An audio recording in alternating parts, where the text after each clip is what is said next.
70,000 ফেরেশতা ওই সাহাবীর জানাজার মধ্যে হাজির হয়েছে। কিরকম সাহাবীর জানাজা? হযরতে সাদ রাদিয়াল্লাহু তাআলা আনহু নবীজি সরাসরি সাহাবীর জানাজার ইমামতি করেছে। আল্লাহর নবী তখন হঠাৎ করে ওই নবীর সাহাবীর লাশ যখন কবরের মধ্যে রাখার পরে আল্লাহর হাবিব কবরের কাছে দাঁড়ায় একা একা আল্লাহর নবী দাঁড়ায় আছে, সমস্ত সাহাবীগুলো নবীর পাশে দিয়ে দাঁড়ায় আছে, বসে আছে। আল্লাহ নবী চুপচাপ, কোনো কথা বলে না।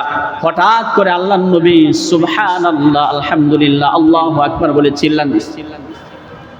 যখন আল্লাহর পয়গম্বরের মুখে দিয়ে সুবহানাল্লাহ জোরে জোরে আওয়াজ হচ্ছে, আলহামদুলিল্লাহ, আল্লাহু আকবার জোরে জোরে আওয়াজ হচ্ছে, চিল্লান দিয়ে কথা বলতেছে। সাহাবীরা জিজ্ঞাসা করবে, আল্লাহর হাবিব হঠাৎ করে আপনি কবরের পাশে দাঁড়ায় আপনার সবচেয়ে মহাব্বতের ভালোবাসার সাহাবীর কবরের সামনে দাঁড়ায় কেন আপনি এরকম আল্লাহু আকবার বলে চিল্লান দিলেন? আল্লাহর নবী বলতেছে, ও আমার সাহাবীরা রে, আমার এই সাদের লাশটা যখন কবরের মধ্যে রাখার কিছুক্ষণ পরেই কবরের মাটি কেন জানি আমার মনে হচ্ছিল আমার এই সাদের লাশটাকে চেপে ধরার জন্য পাগল হয়ে গেছে। বলেন নাউজুবিল্লাহ। যেই সাহাবীর জানাজার ভিতরে আল্লাহ পাকের রহমতের 70,000 ফেরেশতা চলে আসে, যেই সাহাবীর মৃত্যুর কারণে আল্লাহ পাকের আরশ দুলতে থাকে, যেই সাহাবীর জানাজা কাফন দাফন আল্লাহর নবী নিজে করছেন, ওই সাহাবীকে কবরে রাখার পরে কবরের মাটি চাপ দেওয়ার জন্য অস্থির হয়ে গেছে। আর আল্লাহর নবী বলেন, আমার মনে হচ্ছিল আমার সাদের শরীরের এক পাশের অংশগুলো অন্য পাশের অংশের সাথে মিশে যাবে, এই জন্য আমি কষ্ট সহ্য না করতে পেরে আমার চোখের সম্মুখে আমার সাহাবীর কষ্ট হবে, এই জন্য সরাসরি আল্লাহু আকবার বলে যখন আমি ডাক দিলাম, আল্লাহ পাক রহমতের নজরে তাকায়া সাথে সাথে মাটিকে এই জায়গা থেকে সরায় দিছে।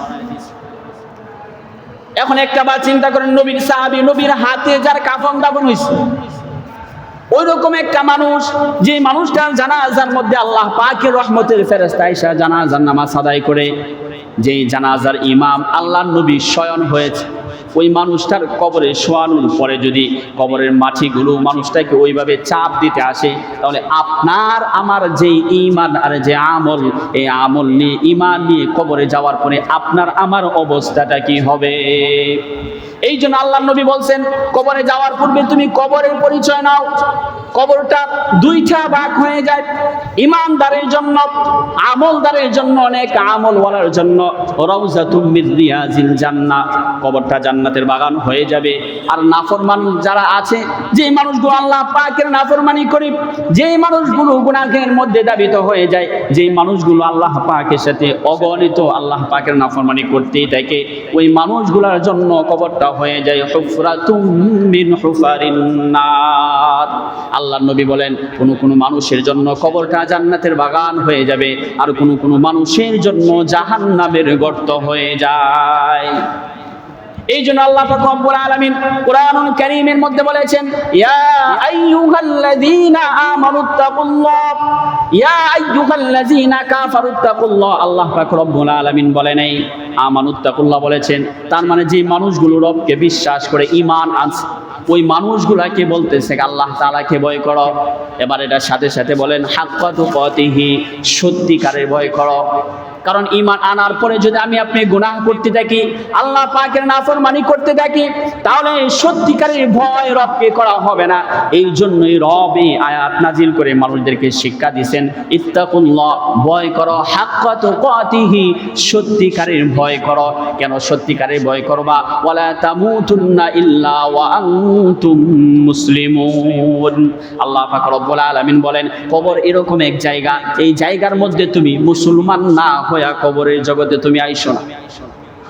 দুনিয়ার এক জায়গার ভিতরে যাওয়ার পরে আপনার যদি কোনো মানুষ, উপরওয়ালা কোনো মানুষ আপনার হাতে থাকে, তাহলে বিপদ থেকে সরে আপনি সামনে যাইতে পারেন।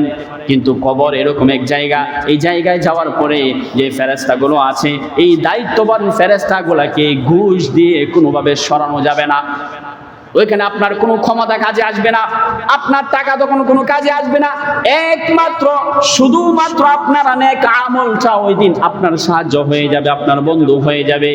এই জন্য আল্লাহর হাবিব বলেন, কবরে যাওয়ার পূর্বে কবরটাকে তুমি এরকম ভাবে সাজাইবা, কবরে যাওয়ার পূর্বে কবরের ভিতরে তুমি এরকম শান্তির ব্যবস্থা করে নিবা, বন্ধুর ব্যবস্থা করে নিবা, আলোর ব্যবস্থা করে নিবা, যাতে করে কবর থেকে নিয়ে কিয়ামত পর্যন্ত, বিচারের দিন পর্যন্ত কোনো সময় তোমার কবরের মধ্যে কোনো আযাবের ব্যবস্থা না হয়।